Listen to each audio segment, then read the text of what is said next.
Welcome to the Italian Wine Podcast. I'm Rebecca Lawrence and this is Voices. In this set of interviews, I will be focusing on issues of inclusion, diversity and allyship through intimate conversations with wine industry professionals from all over the globe. If you enjoy listening, please consider donating through ItalianWinePodcast.com. Any amount helps us cover equipment, production and publication costs, and remember to subscribe and rate our show wherever you tune in. Welcome to the Italian Wine Podcast. This is the Voices series with Rebecca Lawrence, and this week I'm excited to enjoy a conversation with Holly Berigan. Welcome to the podcast, Holly. Thanks for having me. I'm excited to talk about this. So, I like to start many of my conversations by asking my guests to introduce themselves to our listeners. So maybe you can tell us a little bit about who you are and what you're currently working on. Yeah, sure. So I'm Holly Berigan. I'm the founder of MYSA Natural Wine. We're an online e-commerce platform and a natural wine club based out of the US. We actually started as an importing company. And then when COVID hit, we did a bit of both. And the importing was not really as easy. And the e-commerce just shot through the sky because of people wanting to order wine online. So that's been our main focus. And then outside of that, I actually also study sustainable agriculture at the University of Massachusetts. So I focused on viticulture. So maybe someday I'll make some wine. We'll see. So did you start in the wine industry or did you have other ideas about what you might do with sustainable agriculture? Yeah, so the sustainable agriculture part really did come from wine. But before that, my actual journey into wine, I studied diplomacy when I was in college, and I actually used to work at the embassy in Rome. I worked at the British embassy, and after I moved back to the US, I started doing consulting. And while I was doing that, I realized that I probably was not going to end up being a diplomat just because of some personal circumstances. So I was like, well, what did I love about it? I loved speaking Italian, French, and Spanish. I loved traveling. And I was just like, well, what else can I do that with? Wine. I love wine. I love food. And so that's just kind of how I exited consulting and thought I wanted to import wine. And then it just ultimately ended up being more on the e-commerce side and specifically in the niche of natural wine, just because I've always been passionate about sustainability. So that just kind of went hand in hand. Yeah, that's like a nice way to bring together all of your interests and all of your skills. Like you say, the languages, the travel, but also sustainable agriculture, which is becoming increasingly more important for the wine industry and increasingly more talked about, I think. For sure. So at what stage did you decide to set up MYSA? Because it's obviously quite a brave choice. You're getting into wine. Okay, well, just go for it and start an importing company. It's honestly not at all a sexy story, but it is a funny and interesting one for people to maybe learn from. So I was working in consulting and I was basically terribly unhappy and making a lot of money. And I was like, and I read a book, like I'm sure you might have read the book, like Rich Dad, Poor Dad. And there was one specifically about like taxes. And the book was talking about setting up companies and using that to offset some of your taxes. So I was like, okay, well, I know I don't want to do consulting long term, and I really love wine. I started the WSET program, and I was like, I love this. Someday I will turn this into something. And at least in the US, you have 5 years from when you start a company to when you need to start making money.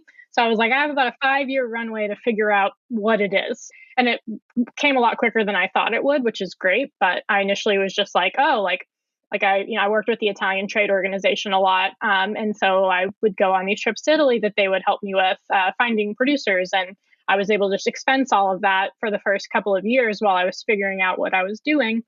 And then by the second year, I met my now partner at the consulting firm, and he was very into digital marketing. He kind of figured out the entire e-commerce part of it. And I was like, oh, well, this is taking off a lot faster than I thought. So we started the wine club then and left our jobs probably 8 months after that, or 6 months after we started the club. So that was kind of taxes is why I started the company, but also because I love wine. But that was that's kind of what made me take the jump. It felt safe and this thing that I was passionate about. And the worst case scenario was that I would not be able to figure out how to make the company work, and I'd just shut it down after a couple of years. But I knew that I would. I'm a very ambitious person, so I knew that if I started it, I was going to see it through. And sometimes you just kind of have to start, even if you don't know exactly how it's going to go. So that's Knowing what I know now, would I have done it this way? No chance. But here we are, and that's kind of, ignorance is bliss in some ways. Well, actually, that leads me nicely onto one of my other questions, which was going to be, what advice do you have? Now you are that little bit further down the line, and obviously you've tackled this incredibly challenging period where you've essentially had to change the model of what you've been doing. So I wondered if you could share some nuggets of advice for people who are thinking of taking that leap and maybe need some hot tips maybe about what to do, but also what not to do. Yeah, so I think that the main things that I've been at least talking about, I've done a few like women in business things lately, and the learnings that I've been talking to them about are that I always just joke, I'm like, don't sell wine online. It's very difficult. It's so much harder in the US than it is in the EU. We have a ton of friends that have amazing like programs in the EU, and it's set up really well for it. And we've been able to figure it out, but like the amount of hardship that we've had to go through to really make it work, I don't wish that on other people. We're very happy where we are now, but it is not easy. But the other thing, I mean, like, it's of course possible. And if people are interested in that, I'm happy to talk with them more about it. But I think that the natural wine space, like if people are interested in natural wine, I truly believe that like right now is like an amazing time to be exploring that further. And I think that like it's becoming really hot for wine shops, wine bars, restaurants. Like it is making it like there's so many people getting into all aspects of natural wine. So we, have this niche within the e-commerce space, but like your local communities are like just they're starting to grow so much more. Like, it used to just be you'd find it in New York and maybe you'd find it in Boston or whatever. But now, like, I mean, I'm originally from Oklahoma. And like I went to the local wine store next to my Grammy's house and there was natural wine. So like it's really coming about. And it's a really good time if you are interested in natural wine to like start any business really like related to that, because I think that there's a ton of interest in it from like the general public, and it's a really big it's a teeny niche that's growing like exponentially. Like organic wine's growing a ton. I think it's like 25% year over year or something. And natural wine is such a small subsection of organic wine, but my bet, I don't actually know because the definition is so loose, but my bet is that it's growing way more quickly than even the organic wine is. Yeah, I was going to say I'm obviously from the UK perspective, it's been growing there certainly for the last 5 to 6 years, and in the kind of trade sector definitely has been huge for a little while, and now we're really seeing that trickle into the retail, and the consumers are hunting it out more and more. But even here in Italy, there's definitely a movement of this love for natural wine, people seeking out natural wine, and a move to making more of it. I wondered if you had any experience or any thoughts about maybe why this is happening now, and is there a particular type or group of consumer that you're particularly seeing not just buying but repeat buying?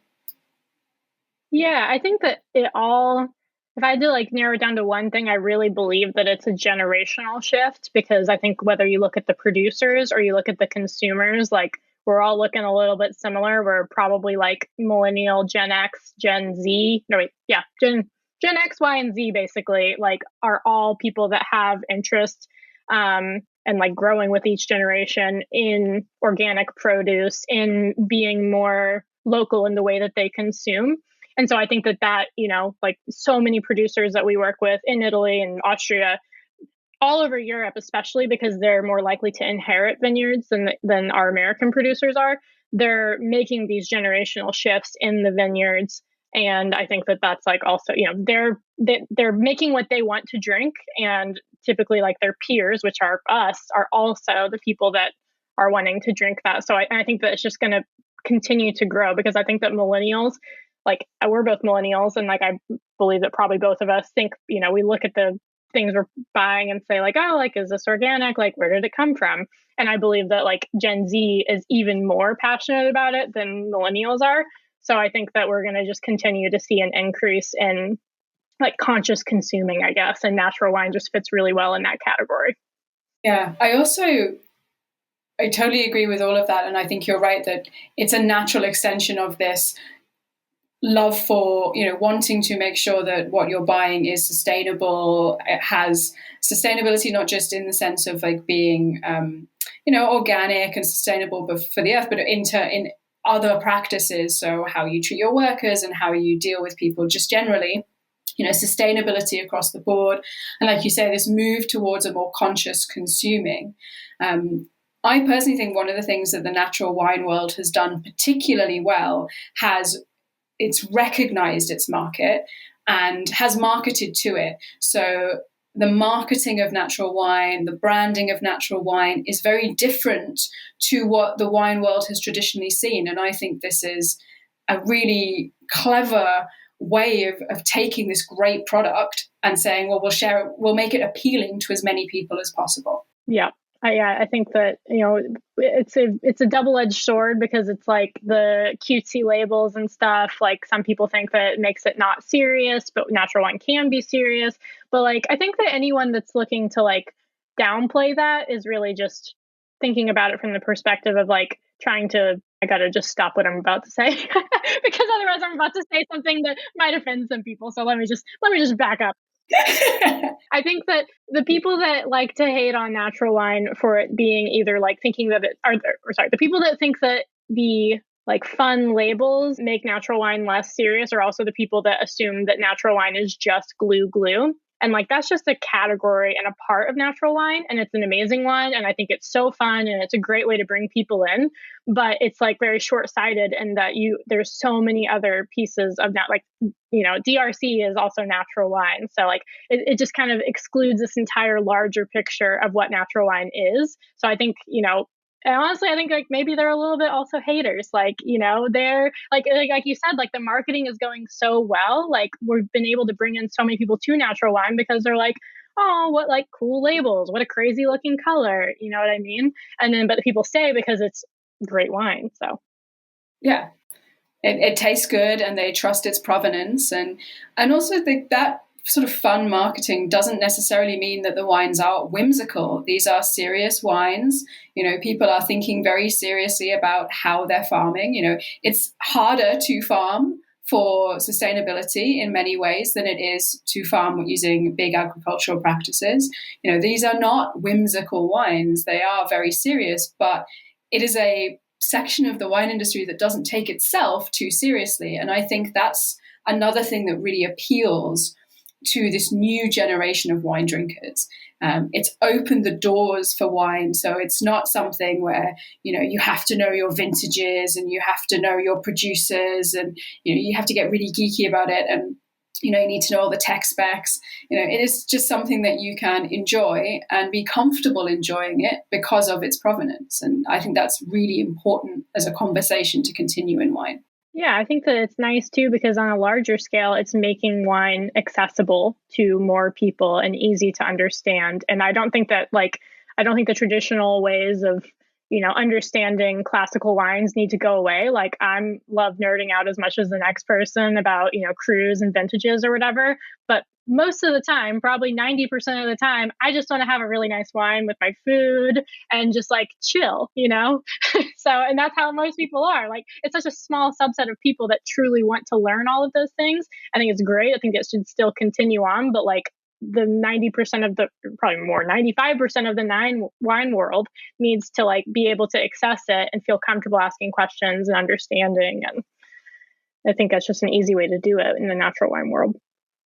I think because natural wine is ultimately more expensive than conventional wine, it's helpful to have like ways to make it seem accessible or sexy or exciting to buy it. Because otherwise, like, if all the bottles look the same and like the natural wine looked the same as the conventional wine and it was 30 versus the conventional was 15, you're probably not going to buy the natural wine because it all just looks the same, versus it's like making it more appealing. I was actually about to lead into questions about Italian wine. So, as you said, you've lived and worked in several countries, one of those being Italy, and you do speak Italian. Which is always really handy in the wine industry, because you could just have those geeky conversations that you want to have with winemakers. So I wondered if there were any particular Italian natural wines that you like, or if there's like a favorite region that you've been exploring. Tell us a little bit about your Italian wine experience. Yeah, I mean, I just love Italian wine. Like when I first started out with the business, like the very first place I went to was the Italian wine ITA, what the Italian trade organization, specifically the wine part of it, because I knew those people from my previous work.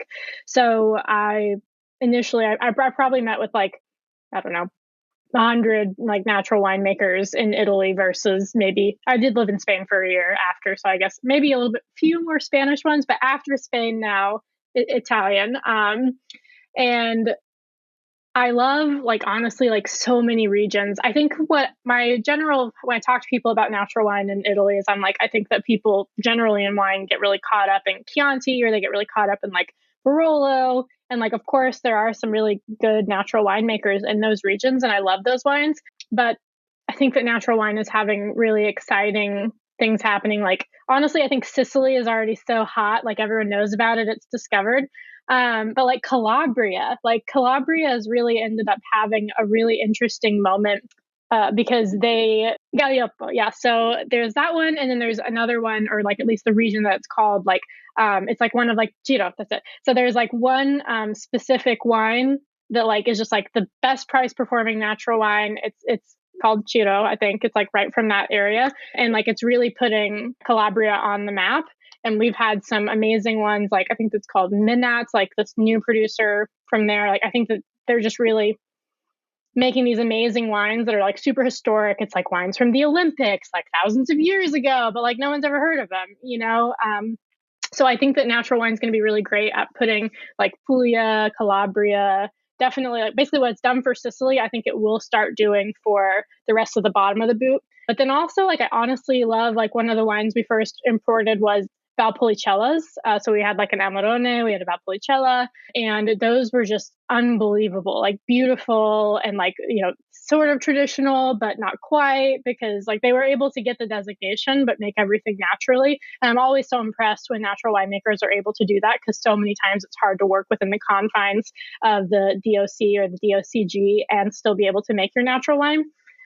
So I've been obsessed with them. Their name is Il Monte Caro, and I just love them so much.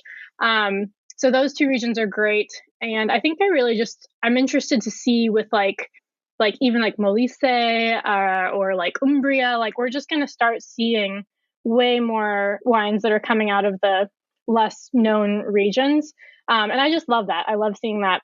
I mean, even just like new countries coming on the map, like Sweden starting to make wine, like this is crazy, you know? So I just think it's so fun and funny to kind of see what natural wine is kind of doing for every country that it's working. And I really believe that it's putting, like, for example, like the Calabrese thing, same deal, like Rheinhessen in Germany, like in the conventional wine world, we're not normally focusing on Rheinhessen, but so many natural producers are coming out of there and they're like really putting their stamp on like German wine in that regard. So it's really exciting. And yeah, Italian wines are just great. Like you can't put them all in.